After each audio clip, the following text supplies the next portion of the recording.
Hey guys, welcome back. ఈ వీడియోలో మనం స్క్విడ్ గేమ్ సీజన్ 2 గురించి తెలుసుకుందాం. ఇందులో టోటల్ 7 ఎపిసోడ్స్ ఉన్నాయి. మనం ఈ వీడియోలో 3 ఎపిసోడ్స్ గురించి తెలుసుకుందాం. మిగిలిన ఎపిసోడ్స్ని పార్ట్ 2లో అప్లోడ్ చేస్తాను. సీజన్ 2 స్టోరీలోకి వెళ్ళబోయే ముందు ఒక 2 మినిట్స్ బ్రీఫ్గా సీజన్ 1 గురించి తెలుసుకుందాం.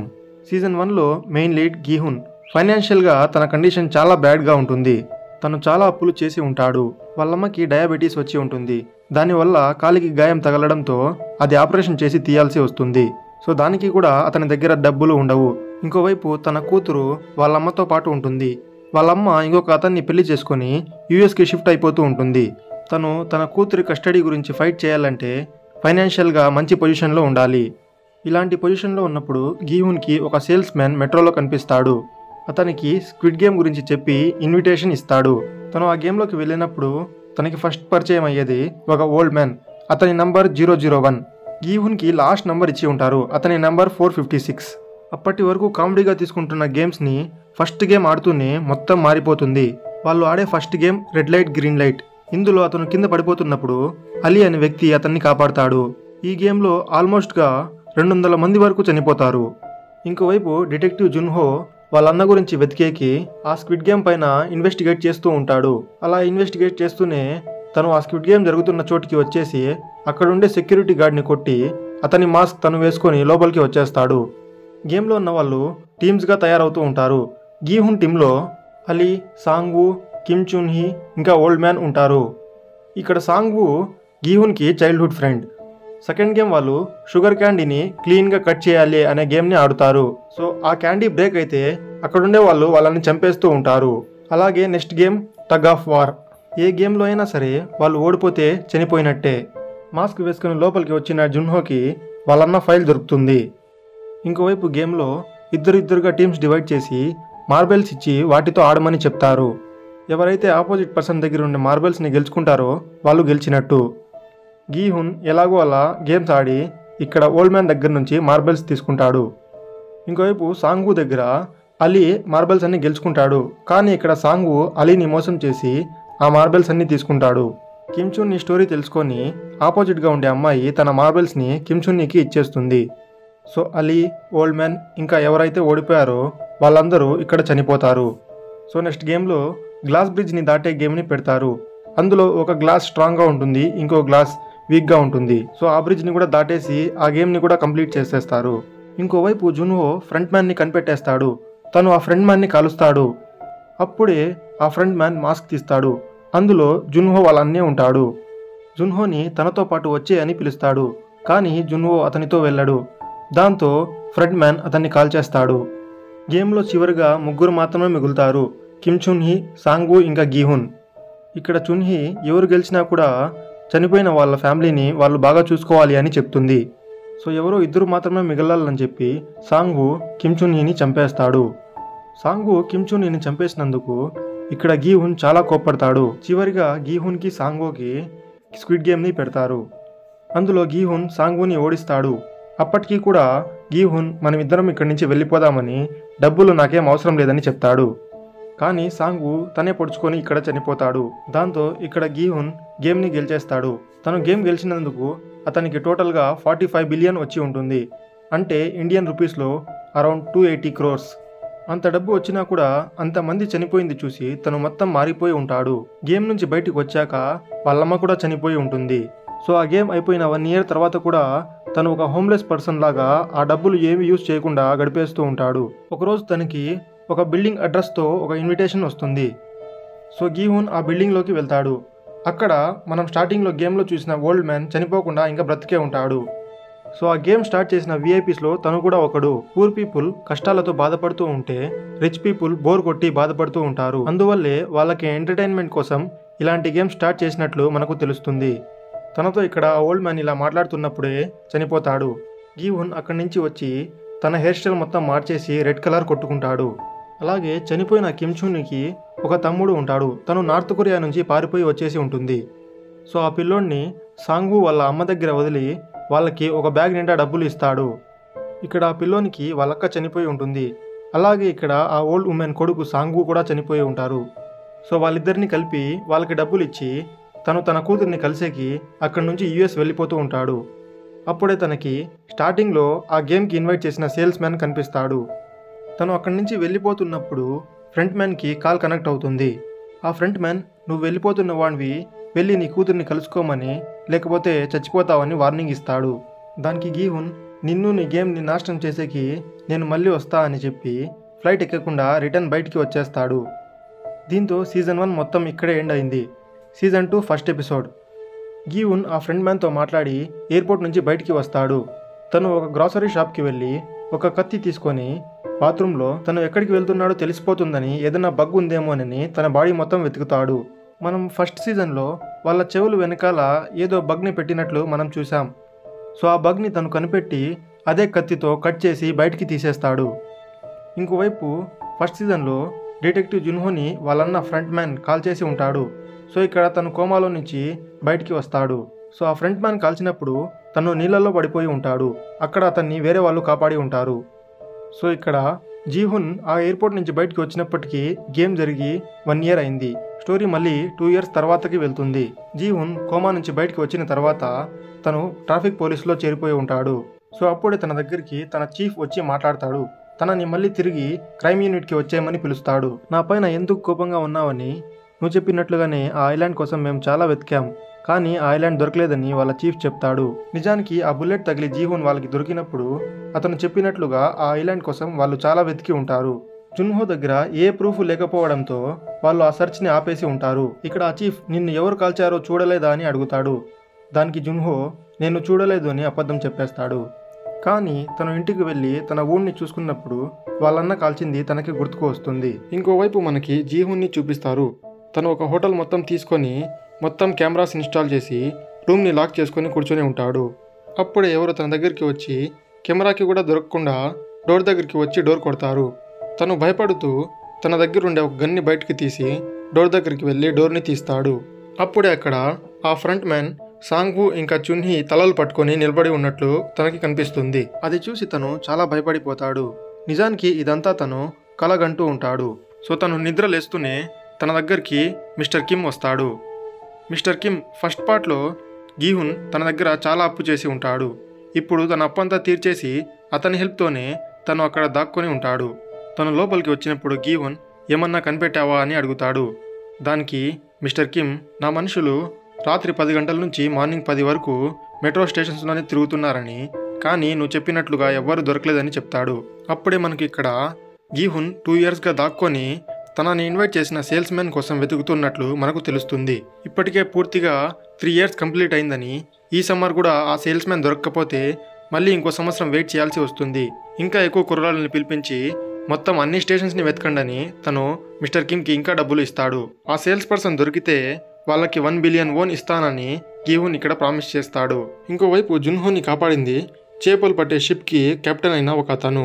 సో ఆ కెప్టెన్ హెల్ప్తోనే జున్హో కూడా ఆ ఐలాండ్ కోసం అక్కడుండే ఐలాండ్స్ అన్ని వెతుకుతూ ఉంటాడు. తను మ్యాప్స్ అన్ని తీసుకుని వచ్చి వీకెండ్స్లో అక్కడుండే ఐలాండ్స్ అన్ని తిరిగి రౌండప్ చేసుకుంటూ ఉంటాడు. తను కూడా కోమా నుంచి బయటికి వచ్చినప్పటి నుంచి ఆ ఐలాండ్ కోసం వెతుకుతూనే ఉంటాడు.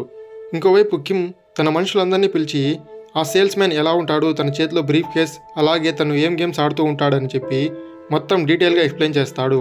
తనకి గీహున్ 1 billion ఆఫర్ చేస్తే తను తన కుర్రాళ్ళకి ఆ సేల్స్ పర్సన్ని వెతికితే 500 million ఇస్తా అని చెప్తాడు. డీటెయిల్స్ అన్నీ తీసుకొని తన మనుషులు అన్ని స్టేషన్స్కి వెళ్తారు. డే అండ్ నైట్ అందరూ మెట్రో స్టేషన్స్లోనే తిరుగుతూ ఉంటారు. సో అందరూ ఎక్కడెక్కడ ఉన్నారో సెల్ఫీస్ తీసి గ్రూప్లో పెడుతూ ఉంటారు. ఇదంతా గీహున్ మానిటర్ చేస్తూ ఉంటాడు. ఇలాగే వాళ్ళు చాలా రోజుల నుంచి వెతుకుతూ ఉంటారు. ఇంకోవైపు జున్హోకి కెప్టెన్ నేను నిన్ను కాపాడకుండా ఉండాల్సిందని, అప్పటి నుంచే నేను ఇలా తిరగాల్సి వస్తుందని చెప్తాడు. నిన్ను కాపాడిన చోట చాలా ఐలాండ్స్ ఉన్నాయి, నువ్వు ఎటుపక్క నుంచి కొట్టుకొని వచ్చావో, ఏ ఐలాండ్ నుంచి వచ్చావో కనిపెట్టేకి చాలా కష్టమని తను జున్హోతో చెప్తాడు. దానికి జున్హో ఇంక నుంచి నేను ఆ ఐలాండ్ని వెతకడం ఆపేస్తా అని కెప్టెన్తో చెప్తాడు. ఇంకోవైపు కిమ్ ఇంకా తన అసిస్టెంట్ జే మెట్రో స్టేషన్లో కూర్చొని తింటూ ఉంటారు. అప్పుడే వాళ్ళకి అక్కడ సేల్స్ పర్సన్ కనిపిస్తాడు. అతన్ని చూస్తూనే వెంటనే వాళ్ళు గీహున్కి కాల్ చేసి చెప్తారు. దానికి గీహున్ వెంటనే లొకేషన్ పంపించి అతని దగ్గరికి వెళ్లకుండా దూరం నుంచే చూస్తూ ఉండండి అని చెప్తాడు. తను గేమ్ ఆడి ఒక అతనికి కార్డు ఇచ్చేసి వెళ్తాడు. ఇతన్ని గుర్తుపెట్టుకోండి, తర్వాత గేమ్లో వస్తాడు. మెట్రో స్టేషన్ నుంచి బయటికి వచ్చి ఆ సేల్స్ మెన్ ఒక బేకరీలో కొన్ని బ్రెడ్స్ ఇంకా అలాగే పక్క షాప్లో కొన్ని లాటరీ టికెట్స్ తీసుకుంటాడు. అతన్ని కిమ్ ఇంకా జే ఫాలో చేస్తూ గీహున్కి లొకేషన్ పంపిస్తూ ఉంటారు. ఆ సేల్స్ మెన్ పార్క్లో ఉన్న కొంతమంది హోమ్లెస్ పీపుల్ దగ్గరికి వెళ్ళి 2 చేతుల్లో, ఒక చేతిలో బన్, ఇంకో చేతిలో లాటరీ టికెట్ పట్టుకొని ఏది కావాలో తీసుకోండి అని చెప్తాడు. వాళ్ళు అందులో ఏదో ఒకటి మాత్రమే తీసుకోవాలి. అక్కడ ఉండే వాళ్ళందరూ లాటరీ టికెట్ మాత్రమే తీసుకుంటారు. ఎవ్వరూ ఆ బన్ని తీసుకోరు. వాళ్ళకి ఒక కాయిన్ ఇచ్చి ఆ లాటరీని గీకమని చెప్తాడు. ఎవ్వరికి ఆ లాటరీ తగలదు. అక్కడ ఉండే వాళ్ళందరూ ఒకరు తప్ప అందరూ ఫుడ్ తీసుకోకుండా లాటరీ టికెట్స్ మాత్రమే తీసుకుంటారు. సో ఇదంతా పక్కనే కూర్చొని కిమ్ ఇంకా జే చూస్తూ ఉంటారు. అప్పుడే అతను బన్స్ అన్ని కింద పారేసి తొక్కడం స్టార్ట్ చేస్తాడు. ఆ హోమ్లెస్ పీపుల్ అందరూ వచ్చి ఆ బన్స్ని మేము తీసుకుంటామని అడుగుతారు. దానికి అతను అరుస్తూ, మీరే ఇంతకుముందు తీసుకోకుండా దాని బదులు లాటరీ తీసుకున్నారని, ఈ ఫుడ్ని మీరే అందరూ వేస్ట్ చేశారని చెప్పి కోపంగా అరుస్తూ ఆ ఫుడ్ని మొత్తం నాశనం చేసేస్తాడు. ఇక్కడ తను ఒక సైకోలా బిహేవ్ చేస్తూ ఉంటాడు. తన బిహేవియర్ చూసి కిమ్ ఇంకా జే చాలా షాక్ అవుతారు. త్వరగా లొకేషన్ దగ్గరికి వస్తున్న గీహున్ కార్ని స్పీడ్గా వెళ్తున్నాడని జున్హో ఆపేస్తాడు. చలాన్ రాసేకి తను తన జూనియర్ని పంపిస్తాడు. ఆ ఆఫీసర్ డ్రైవింగ్ లైసెన్స్ చెక్ చేసి తనకి ఫైన్ రాసి ఇస్తాడు. తను రిసిట్ తీసుకొని అక్కడి నుంచి వెళ్ళిపోతాడు. తన కార్లో అందరినీ మానిటర్ చేసేకి తను చాలా మొబైల్స్ ఇంకా ట్యాబ్లెట్స్ పెట్టుకొని ఉంటాడు. అది డౌట్ వచ్చి జూనియర్ జున్హోతో చెప్తాడు. అప్పుడే జున్హో తన పేరు చూసి గీహున్ని గుర్తుపడతాడు. తను ఫస్ట్ పార్ట్లో ఆల్రెడీ ఆ గేమ్ గురించి మాట్లాడేకి గీహున్ దగ్గరికి వెళ్ళి వాళ్ళ అన్నాన్ని వెతికేకి హెల్ప్ చేయమని అడిగి ఉంటాడు. ఇంకోవైపు ఆ సేల్స్ పర్సన్ తప్పించుకుంటే డబ్బులు రావని చెప్పి కిమ్ ఇంకా జే అతన్ని పట్టుకునేకి వాళ్ళిద్దరూ మాత్రమే వెళ్తారు. వాళ్ళకి ఆల్రెడీ గీహున్ దగ్గరికి వెళ్ళొద్దు అని చెప్పి ఉంటాడు. కానీ డబ్బు ఆశతో వాళ్ళు అతని దగ్గరికి వెళ్తారు. ఆ ఇద్దరిని కొట్టి ఆ సేల్స్ మ్యాన్ వాళ్ళని కిడ్నాప్ తీసుకొని వెళ్ళిపోతాడు. ఇంకోవైపు గీహున్ వెళ్ళిన కార్ నంబర్ని ఇక్కడ జున్హో ట్రాక్ చేస్తాడు. ఆ కార్ కిమ్ కంపెనీ పేరు పైన రిజిస్టర్ అయ్యి ఉంటుంది. గీహున్ ఆ లొకేషన్కి వెళ్ళినప్పటికీ సేల్స్ మ్యాన్ వాళ్ళిద్దరిని కొట్టి కిడ్నాప్ తీసుకొని వెళ్ళిపోయి ఉంటాడు. వాళ్ళిద్దరిని కట్టేసి వాళ్ళతో ఒక గేమ్ ఆడుతాడు. Rock paper scissor -1. 2 చేతులతో వాళ్ళు గేమ్ని ఆడాలి. -1 అని చెప్పినప్పుడు ఒక చెయ్యి వెనక్కి తీసుకోవాలి. ఎవరైతే ఓడిపోతారో వాళ్ళకి 5 బ్లాంక్స్ ఒక బుల్లెట్ ఉన్న గన్తో షూట్ చేస్తాడు. మీకు తప్పించుకునేకి చాలా ఛాన్సెస్ ఉన్నాయని తను నవ్వుతూ ఆ గేమ్ని స్టార్ట్ చేస్తాడు. ఇక్కడ గేమ్ని స్టార్ట్ చేస్తారు. ఎక్కడ బ్లాంక్ రాకుండా బుల్లెట్ వస్తుందో అని వాళ్ళు చాలా భయపడుతూ ఉంటారు. కొన్ని రౌండ్స్ తర్వాత ఆ సేల్స్ పర్సన్ 5 బ్లాంక్స్ ఒక బుల్లెట్ కాకుండా ఒక బ్లాంక్ 5 బుల్లెట్స్ని ఆ గన్లో లోడ్ చేస్తాడు. గేమ్ ఇంకా టెన్స్గా మారుతుంది. చాలాసార్లు ఆ గేమ్ డ్రా అవుతూ వస్తుంది. చివరికి కంగారులో జే 2 చేతుల్ని రాక్గా పెట్టేస్తాడు. కిమ్ ఒక చెయ్యి వెనక్కి తీసుకుంటే తను గెలిచేసినట్టే. కిమ్ జేని తప్పించేకి ఆ చేతులు వెనక్కి తీసుకోడు. దానితో రూల్స్ పాటించలేదని చెప్పి తను ఇక్కడ కిమ్ని చంపేస్తాడు. జే ద్వారా తను గీహున్ ఎక్కడున్నాడో కనిపెడతాడు. ఇంకోవైపు జున్హో కిమ్ ఆఫీస్కి వెళ్ళి అక్కడ కొన్ని డాక్యుమెంట్స్ని చూసి గీహున్ ఉన్న హోటల్ అడ్రస్ని కనిపెడతాడు. గీహున్ తన మనుషులతో కిమ్ని జేని అదే ఏరియాలో మొత్తం వెతకమని ఆర్డర్స్ చేస్తూ తన హోటల్కి వెళ్తాడు. అప్పటికే అక్కడికి ఆ సేల్స్ మ్యాన్ వచ్చేసి ఉంటాడు. ఆ సేల్స్ మ్యాన్ గీహున్తో నువ్వు ఆ రోజు ఫ్లైట్ ఎక్కి నీ కూతురు దగ్గరికి వెళ్ళిపోవాల్సింది తప్పు చేసావని చెప్తాడు. స్టేషన్లో నిన్ను చూసి నేను ఆగిపోయానని మీ బాస్తో మాట్లాడాలి, మీ బాస్ ఎక్కడున్నాడు అని అడుగుతాడు. దానికి సేల్స్ మ్యాన్ ఏం చెప్పాలో నాకు చెప్తే నేను ఆ మ్యాటర్ని పోస్ట్ చేస్తా అని చెప్తాడు. నువ్వు మీ ఓనర్ ఏది చెప్తే అది చేసే కుక్కవని, నీలాంటి కుక్కలతో నేను మాట్లాడను, మీ బాస్ ఎక్కడున్నాడో చెప్పుమని ఇక్కడ తనని రెచ్చగొడతాడు. దానికి అతను నేను ఈ పొజిషన్కి ఎలా వచ్చానో నీకు తెలీదు, ఇంతకుముందు నేను ఆ గేమ్ గ్రౌండ్స్లో పనిచేసేవాడినని, అక్కడ నీలాంటి వాళ్ళు 100లో చనిపోతూ ఉంటే వాళ్ళని కాలుస్తూ ఉండేవాడిని. కొన్ని సంవత్సరాలు అలాగే వర్క్ చేస్తూ ఉన్నప్పుడు చివరికి వాళ్ళు ఈ గన్ని నాకు ఇచ్చి ఇప్పుడు ఈ పొజిషన్లో పెట్టారు. ఒకసారి నా గన్ ముందర మా నాన్నే ఎదురొచ్చాడు, అతన్ని చంపేయమని వాళ్ళు చెప్పారు. ఆయన భయపడుతూ ఎంత బ్రతిమాలినా నేను అతన్ని చంపేశాను. నేను దీనికోసమే పుట్టానని నాకు అప్పుడు అనిపించింది అని చెప్తాడు. అదంతా విని గీహున్ నువ్వెంత చెప్పినా కూడా నువ్వు వాళ్ళు పెంచుకునే కుక్కతో సమానమని చెప్తాడు. అప్పుడే ఆ హోటల్ దగ్గరికి జున్హో కూడా వస్తాడు. సో ఇక్కడ సేల్స్ మ్యాన్ ఇంకా జున్హో గేమ్ ఆడతారు. ఒక బుల్లెటే ఉంటుంది. ఒక్కొక్కరు ఒక్కొక్కసారి కాల్చుకుంటారు. ఒకవేళ సేల్స్ మ్యాన్ చనిపోతే తన జేబులో వాళ్ళ బాస్ అడ్రస్ ఉంటుంది. సో ఇద్దరు 2 టైమ్స్ కాల్చుకుంటారు. 4 టైమ్స్ అయిపోతుంది. 5th టైంకి గీహున్తో ఆ సేల్స్ మ్యాన్ ఆ గన్ని నా వైపు తిప్పి నన్ను చంపేయాలనుంది కదా అని అడుగుతాడు. కానీ గీహున్ తనే కాల్చుకుంటాడు. తను తప్పించుకుంటాడు. ఇక మిగిలింది ఒక ఛాన్స్ మాత్రమే, అది 6th టైం, అందులోనే బుల్లెట్ ఉంటుంది. ఈసారి తను సేల్స్మెన్తో ఆ గన్ని నా వైపు తిప్పి నన్ను చంపేయాలనుంది కదా అని అడుగుతాడు. ఆ సేల్స్మెన్ వెంటనే ఆ గన్ తీసుకొని తనే కాల్చుకొని చనిపోతాడు. దాంతో ఫస్ట్ ఎపిసోడ్ ఇక్కడే ఎండ్ అవుతుంది. ఎపిసోడ్ 2 స్టార్టింగ్లో జున్హోకి ఆ గన్ సౌండ్ వినిపిస్తుంది. తను వెంటనే హోటల్లోకి వెళ్తాడు. ఆ సేల్స్మెన్ చనిపోయి ఉంటాడు. జున్హో వెతుక్కుంటూ వెళ్ళినప్పుడు తనకి జే ఒక రూమ్లో కనిపిస్తాడు. ఆ సేల్స్మెన్ తనతో పాటు జేను కూడా తీసుకుని వచ్చి ఉంటాడు. అతని దగ్గర జీహున్ రూమ్ నెంబర్ కనుక్కొని జున్హో అక్కడికి వెళ్తాడు. ఇంకోవైపు జీహున్ ఆ బాడీ నుంచి వాళ్ళ బాస్ అడ్రస్ తీసుకుంటూ ఉంటాడు. తన వెనక నుంచి జున్హో వచ్చి ఆ బాడీని చూసి మర్డర్ కేసులో ఇక్కడ జీహున్ని అరెస్ట్ చేసేకి ట్రై చేస్తాడు. అప్పుడే అక్కడికి జే తన కట్లు విప్పుకొని వచ్చి జున్హోని వెనక నుంచి కొట్టి స్పృహ తప్పేలా చేస్తాడు. ఇక్కడ జీహున్కి జే ఎవరో తెలీదు. అప్పుడు జే, నేను కిమ్ మనిషినని, మీకు మెట్రో స్టేషన్లో అంతా తిరిగి ఫొటోస్ కూడా పంపించా అని చెప్తాడు. ఈ సేల్స్మెన్ వాళ్ళ బాస్ కిమ్ని చంపేశాడని చెప్పి చాలా బాధపడతాడు. సో ఆ బాడీ నుంచి తీసిన కార్డ్లో ఒక క్లబ్ అడ్రస్ ఉంటుంది. సీన్ కట్ చేసి మనకు ఒక అమ్మాయిని చూపిస్తారు. తన పేరు నోయుల్. తను ఒక కార్లో పనుకొని ఉంటుంది. అది అమ్యూజ్మెంట్ పార్కింగ్లో ఉంటుంది. వాచ్మెన్ ఇక్కడ కార్లో పనుకోకూడదని చెప్తాడు. దానికి ఆమె, నేను మార్నింగ్ ఇదే అమ్యూజ్మెంట్ పార్క్లో త్వరగా వర్క్కి వెళ్ళాలని ఇక్కడ పనుకున్నానని, రేపటి నుంచి పనుకోను అని చెప్తుంది. దానికి వాచ్మెన్, ఇప్పటికే మీకు చాలాసార్లు చెప్పానని, ఇంకోసారి చూస్తే హైయర్ అథారిటీస్కి కంప్లైంట్ చేస్తా అని చెప్తాడు. ఇంకోవైపు జున్హోని జీహున్ కట్టేసి ఉంటాడు.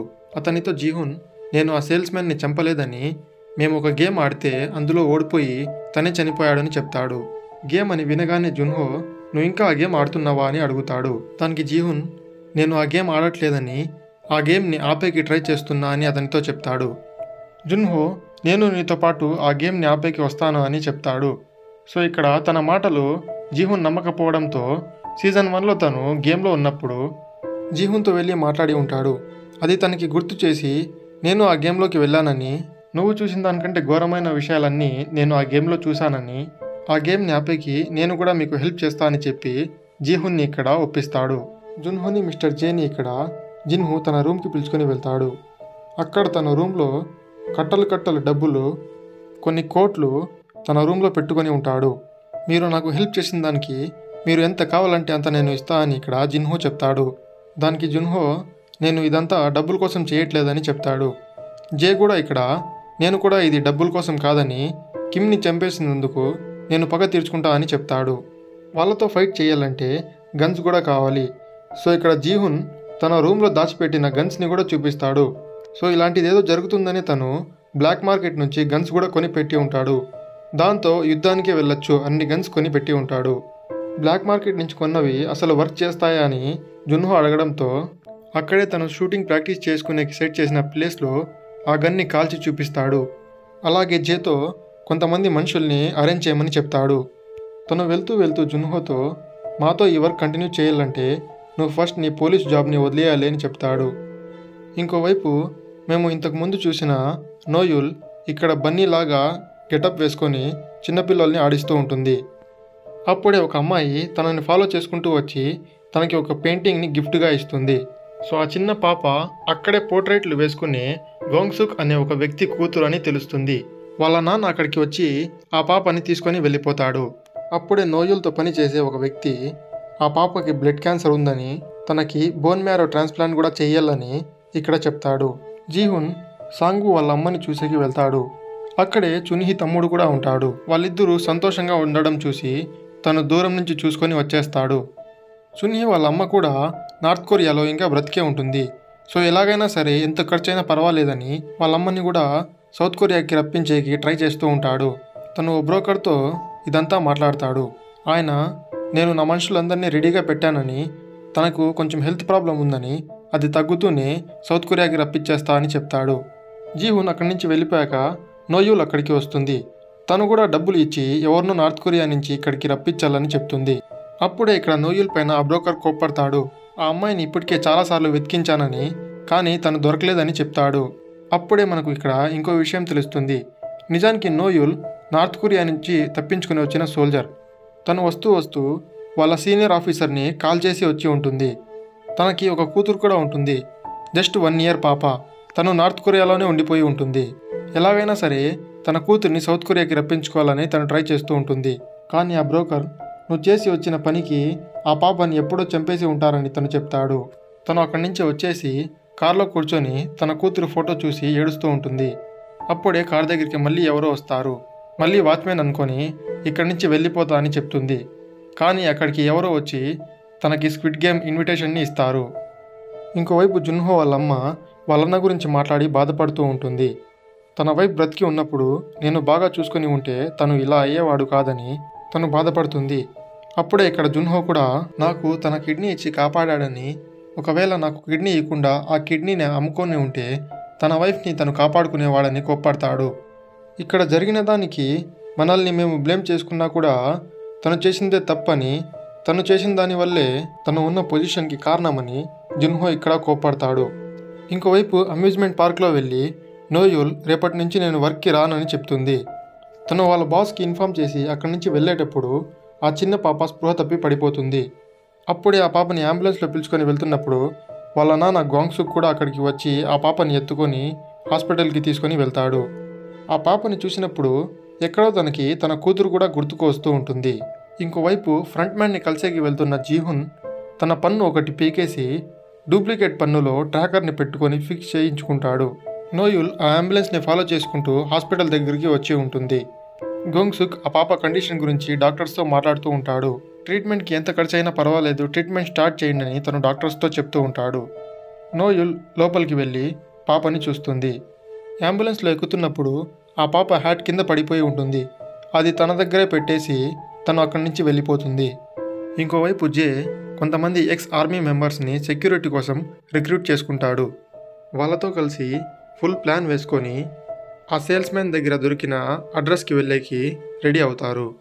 మొత్తం ప్రిపేర్ అయ్యాక వెళ్తున్నప్పుడు తను అమెరికాలో ఉన్న తన కూతురికి కాల్ చేస్తాడు.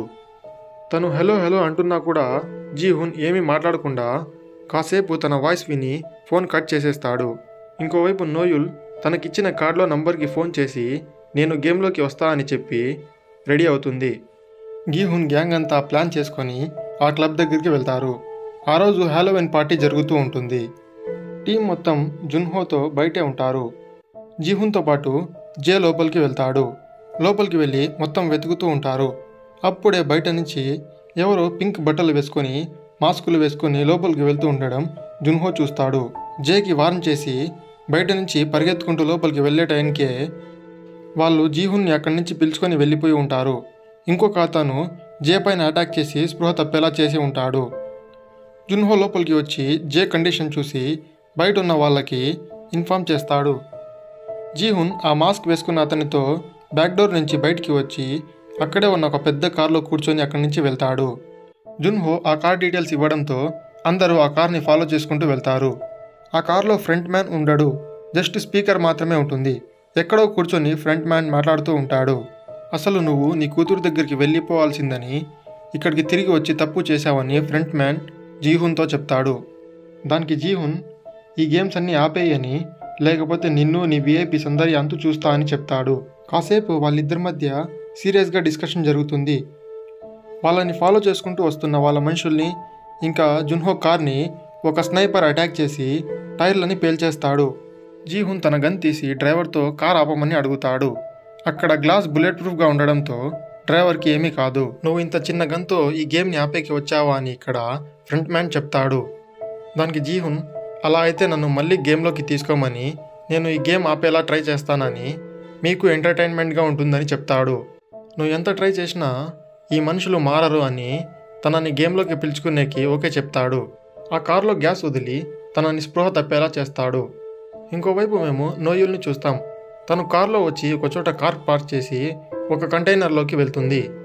ఇక్కడ మనకు తను గేమ్లోకి వెళ్తున్న స్టైల్ వేరేలాగా అనిపిస్తుంది. నార్మల్గా వాళ్ళే కార్లో వచ్చి స్పృహ తప్పేలా చేసి పిలుచుకొని వెళ్తారు. కానీ ఇక్కడ తను కంటైనర్లో ఎక్కుతుంది. ఒక చిన్న రూమ్ డోర్ పైన 11 అని నంబర్ ఉంటుంది. తను అందులోకి వెళ్తుంది. అక్కడ తను డ్రెస్ చేంజ్ చేసుకుంటుంది. అప్పుడే మనకు తెలుస్తుంది తను కూడా ఒక మాస్క్ మ్యాన్ అని. తను అక్కడ తన మాస్క్ వేసుకుంటుంది. అప్పుడే ఇక్కడ సెకండ్ ఎపిసోడ్ కంప్లీట్ అవుతుంది. ఇంతవరకు మనకు కంటెస్టెంట్స్ జాయిన్ అయ్యేదే చూపించారు. ఇప్పుడే ఫస్ట్ టైం మనకు మాస్క్ మ్యాన్ జాయిన్ అయ్యేది కూడా చూపించారు. Next episode 3. జున్హో జేతో జీహున్ని ఏమి చేసి ఉండరని, మనం ఈ ట్రాకర్ని ఫాలో చేసుకుంటూ తను ఎక్కడున్నాడో కనిపెడదామని చెప్పి కెప్టెన్ షిప్లో జే, జున్హో ఇంకా గ్యాంగ్ మెంబర్స్ మొత్తం స్టార్ట్ అవుతారు. ఆ ట్రాకర్ని ఫాలో చేసుకుంటూ సముద్రంలోకి వెళ్తారు. ఇంకోవైపు జీహున్కి స్పృహ వస్తుంది. తను గేమ్లోకి ఎంటర్ అయిపోయి ఉంటాడు. సేమ్ ప్రాసెస్ మొత్తం తనకి ఫస్ట్ టైం జరిగినట్లే ఉంటుంది. తనకి మళ్ళీ 456 నంబర్ని ఇచ్చి ఉంటారు.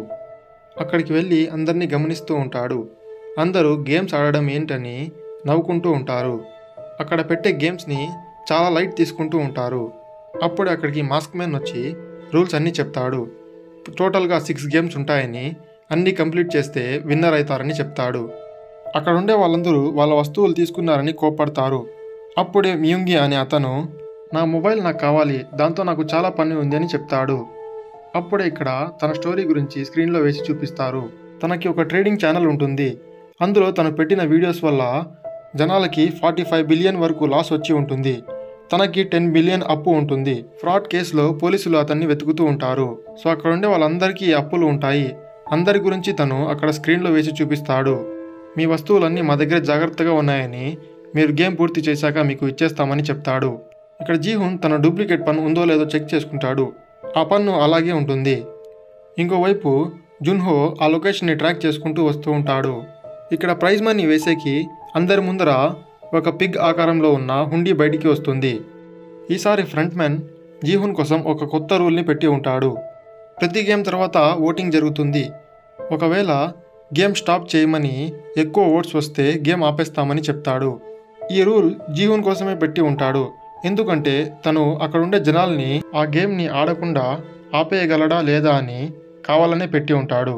జనాలు డబ్బు ఆశతో తన మాటలు వినరు అని చెప్పి కావాలని అలా చేసి ఉంటాడు. అప్పుడే 007 నంబర్ ఉన్న జాంగ్సిక్ అనే వ్యక్తి వాళ్ళమ్మ కూడా అక్కడికి వచ్చి ఉంటుంది. తను పేకాట ఎక్కువ ఆడి ఎక్కువ అప్పులు చేసేసి ఉంటాడు. అది తీర్చేకి వాళ్ళమ్మ కూడా అక్కడికి వచ్చి ఉంటుంది. వాళ్ళిద్దరూ అక్కడ గొడవ పడతారు. వాళ్ళమ్మ నువ్వు ఇక్కడి నుంచి వెళ్ళిపో, నేను గేమ్ ఆడి వస్తా అని చెప్తుంది. సో వాళ్ళిద్దరూ గొడవ జరుగుతూ ఉంటుంది. అప్పుడే మాస్క్ మ్యాన్ ఫస్ట్ సీజన్లో లాగే సేమ్ కన్సెంట్ ఫామ్ మీద అందరి సిగ్నేచర్స్ చేపించుకుంటాడు. మియుంగి సైన్ చేసి అక్కడి నుంచి వెళ్తున్నప్పుడు థానోస్ అనే ఒక వ్యక్తి వస్తాడు. నీ యూట్యూబ్ వీడియోస్ వల్లే నేను చాలా డబ్బులు పోగొట్టుకున్నాను అని తనతో గొడవ పడతాడు. ఆ థానోస్ అనే వ్యక్తి ఒక ర్యాపర్, తను ఒక సెలబ్రిటీ. ఇక్కడ మియుంగి నేను ప్రతి వీడియోలో investments are subjected to market risk అని చెప్తానని, అది చూసి మీరు ఇన్వెస్ట్ చేసుకోవాలని చెప్తాడు. ఇక్కడ గొడవ పెద్దది కాకముందే థానోస్ని అందరూ చూస్తున్నారని చెప్పి ఒక అతను అక్కడి నుంచి పిలుచుకొని వెళ్ళిపోతాడు. ఇంకోవైపు కెప్టెన్ జున్హుతో అసలు మేము ఎక్కడికి వెళ్తున్నామని అడుగుతాడు. దానికి జున్హు గేమ్ ఆడిన ఒక వ్యక్తిని నేను కలిశానని, తను ఇప్పుడు గేమ్లోనే ఉన్నాడు, అతన్ని ఫాలో చేసుకుని మేము వెళ్తున్నామని ట్రాకర్ చూపిస్తాడు. అప్పుడే వాళ్ళు ఆ ట్రాకర్ చూపిస్తున్న ఐలాండ్ దగ్గరలోకి వచ్చేస్తారు. ఇంకోవైపు కన్సెంట్ ఫామ్స్ అన్నీ సైన్ చేసేసిన తర్వాత ఫస్ట్ గేమ్ ఆడేకి అందరూ వెళ్తారు. అందరూ లోపలికి వెళ్లే ముందు అక్కడ నిలబడి ఫొటోస్ తీసుకోవాలి. ఒక్కొక్కరుగా వచ్చి అక్కడ ఉండే వాళ్ళందరూ ఫొటోస్ తీసుకుంటారు. ఫ్రంట్ మ్యాన్ కంట్రోల్ రూమ్లో నిలబడి గేమ్ని స్టార్ట్ చేపిస్తాడు. గేమ్లోకి వెళ్ళకముందే జీహున్కి దారిలో తనకి ఇంకొక ఫ్రెండ్ కనిపిస్తాడు. ఇక్కడ వాళ్ళిద్దరూ కలిసి మాట్లాడుకుంటారు. జీహున్ వాళ్ళ అమ్మ చనిపోయినప్పుడు తనకి ఎవరు చెప్పలేదని తన ఫ్రెండ్ కోప్పడతాడు. అలాగే తనకి డైవర్స్ అయిపోయినట్లు, తన కూతురు వాళ్ళమ్మతో వెళ్ళిపోయినట్లు మొత్తం డీటెయిల్స్ అన్నీ ఇక్కడ జీహున్కి చెప్తాడు. తను కూడా పూర్తిగా అప్పుల పాలైపోయి అక్కడికి వచ్చి ఉంటాడు. ఇక్కడ జీహున్ అతనితో సీరియస్గా ఏం జరిగినా సరే నువ్వు నా వెనకాలే ఉండమని చెప్పి అతనితో అంటాడు. సో వాళ్ళు ట్రాక్ చేసుకుంటూ ఒక ఐలాండ్ దగ్గరికి వస్తారు. జున్హో తన డ్రోన్ని ఎగరేస్తాడు. జే తన మనుషుల్ని తీసుకొని మెల్లిగా ఐలాండ్లోకి వెళ్తాడు. దూరంగా వాళ్ళకి ఎవరో చేపలు పడుతున్న అతను కనిపిస్తాడు. అక్కడే వాళ్ళ ట్రాకర్ చూపిస్తూ ఉంటుంది. తన దగ్గరికి వెళ్ళి మొత్తం చెక్ చేస్తారు. తన దగ్గర ఉండే ఎర్త్వామ్స్లో ఆ ట్రాకర్ కనిపిస్తుంది. అది నీకు ఎక్కడి నుంచి వచ్చింది అంటే ఎవరో నాకు షిప్లో కనిపించి ఈ ఎరా ఇచ్చేసి వెళ్ళారని చెప్తాడు. కావాలని వాళ్ళని మిస్లీడ్ చేసేకి ఆ ట్రాకర్ తీసి వాళ్ళు అక్కడ పెట్టి ఉంటారు. ఇంకోవైపు అందరూ కలిసి ఫస్ట్ గేమ్ ఆడేకి గ్రౌండ్లోకి వస్తారు. ఫస్ట్ సీజన్లో ఆడిన same game red light green లైటే ఇక్కడ కూడా ఆడతారు. గేమ్ స్టార్ట్ కాకముందు ఇక్కడ జీహున్ తన పంటిని ఒకసారి చెక్ చేసుకుంటాడు. తన చేత్తో తన పన్నుని పీక్కుంటాడు. అక్కడ పన్ను ఉంటుంది కానీ లోపల ట్రాకర్ ఉండదు. తన పొజిషన్ ఏంటో తనకి అర్థమైపోయింది. తనని కాపాడేకి ఇప్పుడు అక్కడికి ఎవ్వరూ రారు. తనే ఎలాగో అలా అక్కడి నుంచి తప్పించుకోవాలి. ఫ్రంట్ మ్యాన్ గేమ్ని స్టార్ట్ చేపిస్తాడు. ఇక్కడ జీవున్ గట్టిగా అరుస్తూ ఎవరు కదలొద్దని, నేను చెప్పినట్లు చేయండి అని, కదిలితే వాళ్ళు కాల్ చేస్తారని చెప్తాడు. గేమ్ ఆడితే ఎవరు కాల్ చేస్తారు అని ఇక్కడ అందరూ అతని మాటలకి నవ్వుతారు. కానీ అక్కడ ఎలా గెలిచాలో తను గైడ్ చేస్తూ ఉంటాడు. కొంతమంది అతని మాటలు వింటారు, కొంతమంది అతని మాటలు వినరు. తన మాటలు వింటూ అక్కడి నుంచి ముందుకు కదులుతారు. మెల్లిమెల్లిగా అందరినీ తను అక్కడి నుంచి ముందుకు పిలుచుకొని వెళ్తూ ఉంటాడు. అప్పుడే ఒక అమ్మాయి పైన ఒక ఈగ వచ్చి కూర్చుంటుంది. అది చూసి తను కదులుతుంది. దాంతో ఆమెను షూట్ చేసి చంపేస్తారు. ఆమెను షూట్ చేస్తూనే తన బాడీ చూసి భయపడి అందరూ అక్కడి నుంచి పరిగెత్తడం స్టార్ట్ చేస్తారు. జీహున్ అరిచి కొట్టుకుంటూ ఉంటాడు అక్కడి నుంచి కదలకూడదని. కానీ కొంతమంది అతని మాటలు వినకుండా అక్కడి నుంచి పరిగెత్తుతారు. దాంతో అక్కడ పరిగెత్తుతున్న వాళ్ళందరినీ కాల్చి చంపేస్తారు. అప్పుడే అక్కడ జనాల్ని కాలుస్తుంది నోయుల్ అని మనకు ఇక్కడ చూపిస్తారు. మనకు ముందే తను ఒక నార్త్ కొరియన్ సోల్జర్ అని తెలుసు. తను ఈ గేమ్లోకి వచ్చి ఈ షూటర్ పని చేస్తూ ఉంటుంది. సో అక్కడ మనుషులు కదిలితే ఆ బొమ్మ కనిపెడుతుంది. ఆ నంబర్ని ఇక్కడ నోయుల్కి చెప్తే తను షూట్ చేసి చంపేస్తుంది. ఇక్కడ జీవున్ అందరితో ఒకరి వెనకాల ఒకరు వచ్చి నిలబడుకోండి అని చెప్తాడు. అలా అయితేనే ముందరున్న ఒక వ్యక్తి మాత్రమే ఆ కెమెరా చూడగలదు. వెనకాల ఉన్న వాళ్ళు తప్పించుకుంటారు. అందరూ ఇక్కడ తన మాటలు విని లైన్స్గా ఫామ్ అయ్యి ముందుకు వెళ్తూ ఉంటారు. టైం కూడా అయిపోతూ ఉంటుంది. ఇక్కడ థానోస్ తన చైన్లో ఏదో డ్రగ్స్ దాపెట్టుకొని వచ్చి ఉంటాడు. ఆ డ్రగ్స్ తీసుకొని తను నవ్వుకుంటూ అక్కడ కావాలనే మనుషుల్ని తోసేస్తాడు. దాంతో వాళ్ళు చనిపోతారు. తను నవ్వుకుంటూ ఎగురుకుంటూ ఆ గేమ్ని ఆడుతూ ఉంటాడు. అందులో ఒక వ్యక్తి కదిలాడని షూటర్ తనని చంపేయకుండా తన లెక్కి కాలుస్తాడు. ఆ ప్లేయర్ అక్కడే కింద పడిపోతాడు. 30 సెకండ్స్ మాత్రమే మిగిలి ఉంటాయి. జీవున్ దాటేసి ఉంటాడు. కానీ అతన్ని కాపాడేకి తను మళ్ళీ తిరిగి వస్తాడు. అతన్ని కాపాడేకి హ్యూంజో అనే వ్యక్తి కూడా అక్కడికి వచ్చి ఇద్దరూ కలిసి అతన్ని కాపాడతారు. సో ఆ 30 సెకండ్స్ లోపే అతన్ని లైన్ దాటి ఇచ్చేస్తారు. కానీ ఇక్కడ నోయుల్ అతను లైన్ దాటేసినా కూడా అతన్ని కాల్చి చంపేస్తుంది. ఆల్రెడీ తను గేమ్లో కదిలాడని, రూల్స్ని ఫాలో చేయాలని ఇక్కడ తను అతన్ని కాల్చేస్తుంది. ఇక్కడ ఆ లెక్కి కాల్చిన షూటర్ నోయుల్ని నంబర్ 11 అని పిలుస్తాడు. సో వాళ్ళు కూడా నంబర్స్తోనే పిలుచుకుంటారు. సో ఫస్ట్ గేమ్ మొత్తం పూర్తవుతుంది. ఇక్కడ గేమ్ మొత్తం అయిపోయాక నోయుల్కి గోంగ్సుక్ కనిపిస్తాడు. మనం ఇంతకుముందు హాస్పిటల్లో చూసిన చిన్న పాప వాళ్ళ నాన్న. మేబీ తనకి హాస్పిటల్ బిల్స్కి డబ్బులు లేక తను కూడా గేమ్ ఆడేకి వచ్చి ఉండొచ్చు. వాళ్ళ వర్క్ పూర్తవుతూనే ఇక్కడ షూటర్స్ వాళ్ళ గన్స్ అన్నీ సర్దుకొని అక్కడి నుంచి బయటికి వచ్చేస్తారు. ఇంకోవైపు జే ఇంకా జున్హో ట్రాకర్ కూడా లేదు, జీవున్ని ఎలా కనిపెట్టాలని ఆలోచించుకుంటూ ఉంటారు. సో గేమ్లో అంతమంది చనిపోయిన తర్వాత మిగిలిన వాళ్ళు భయపడుతూ కూర్చుని ఉంటారు. సో అప్పుడే అక్కడికి మాస్క్ మ్యాన్ వస్తాడు. టోటల్ 456 మెంబర్స్లో ఇప్పుడు 365 మెంబర్స్ బ్రతికి ఉంటారు. అరౌండ్ 90 మెంబర్స్ చనిపోయి ఉంటారు. అప్పుడే వాళ్ళ దగ్గరికి నంబర్ 007 ఇంకా వాళ్ళ అమ్మ వచ్చి మమ్మల్ని వదిలేయండి, ఇక్కడి నుంచి వెళ్ళిపోతామని ఏడుస్తారు. అప్పుడే జీవున్ కూడా ఓటింగ్ పెడితే ఏది మెజారిటీ వస్తే అదే చేస్తారు కదా, ఓటింగ్ పెట్టండి అని చెప్తాడు. దానికి మాస్క్ మ్యాన్ ఫస్ట్ ఈ రౌండ్కి వచ్చిన డబ్బుల్ని చూపించి తర్వాత ఓటింగ్ పెడతా అని చెప్పి వాళ్ళ ముందర డబ్బుల్ని వేస్తాడు. ఆ డబ్బులు చూసి అందులో చాలామంది మారిపోతారు. ఫస్ట్ రౌండ్లో వాళ్ళందరికీ 9 బిలియన్ వచ్చి ఉంటుంది. ఒకవేళ అందరూ అక్కడి నుంచి వెళ్ళిపోతే ఒక్కొక్కరికి 24 మిలియన్ వస్తుంది. గేమ్ చివరి వరకు ఎవరైతే ఉంటారో వాళ్ళకి 45 బిలియన్ వస్తుంది అని చెప్తాడు. చాలామంది డబ్బుకి ఆశపడి అక్కడే ఉండాలని డిసైడ్ అవుతారు. ఇక్కడ జీహున్ అందరితో లాస్ట్ వరకు ఆడితే ఎవ్వరూ మిగలరని, మీకు అర్థం కావట్లేదు, ఇక్కడి నుంచి ఎలాగైనా బయటపడాలని చెప్పి ఓటింగ్ స్టార్ట్ చేయమని చెప్తాడు. అప్పుడు అక్కడికి నంబర్ 100 వచ్చి జీహున్ని అరుస్తాడు. నంబర్ 100కే అక్కడున్న వాళ్ళందరిలో ఎక్కువ అప్పు ఉంటుంది. వాళ్ళు జీహున్తో అసలు నీకు ఈ గేమ్ గురించి ఎలా తెలుసు అని అడుగుతారు. దానికి అతను నేను ఇంతకుముందు ఈ గేమ్ ఆడి గెలిచానని చెప్తాడు. అక్కడ ఉండేవాళ్ళు అతను చెప్పే మాటలు వినకుండా నువ్వు ఈ గేమ్ గెలిచావంటే ఈ గేమ్ గురించి నీకు పూర్తిగా తెలుసు, అలా అయితే నీ సహాయంతో మేము కూడా ఈ గేమ్ని గెలుచుకుంటామని చెప్తారు. కొంతమంది ఇక్కడ జీవన్ మాటలు వింటారు, కొంతమంది ఇక్కడ నంబర్ 100 మాటలు వింటారు. ఓటింగ్ రివర్స్లో స్టార్ట్ చేసి ఫస్ట్ జీవన్ ఓట్ వేస్తాడు. అలాగే ఒక్కొక్కరుగా అందరూ వెళ్ళి ఓట్స్ వేస్తారు. చివరికి ఆ ఓటింగ్ 182లో డ్రా అవుతుంది. Last vote 001. తను వెళ్ళి గేమ్ కంటిన్యూ చేయాలని వేస్తాడు. దాంతో గేమ్ స్టాప్ చేయకుండా ఇక్కడ కంటిన్యూ చేస్తారు. అందులో సగం మంది బాధపడుతూ ఉంటే సగం మంది గేమ్ కంటిన్యూ చేస్తారని సంతోషిస్తూ ఉంటారు. అప్పుడే మనకు ఇక్కడ 001 ప్లేస్లో వచ్చి ఓటు వేసిన వ్యక్తిని చూపిస్తారు. తను ఎవరో కాదు, ఫ్రంట్ మ్యాన్. అతన్ని చూపిస్తూనే ఇక్కడ ఎపిసోడ్ 3 ఎండ్ అవుతుంది. మేబీ జీహున్ గేమ్ని ఆపేకి ట్రై చేస్తూ ఉంటే ఫ్రంట్ మ్యాన్ ఆ గేమ్ని ఆపకుండా చేసేందుకు వచ్చి ఉండొచ్చు. సో ఏం జరుగుతుందో నెక్స్ట్ పార్ట్లో తెలుసుకుందాం. మీరు నెక్స్ట్ పార్ట్ మిస్ అవ్వకూడదు అనుకుంటే వీడియోని లైక్ చేసి మా ఛానల్ని సబ్స్క్రైబ్ చేసుకోండి. తిరిగి మళ్ళీ సెకండ్ పార్ట్లో కలుసుకుందాం.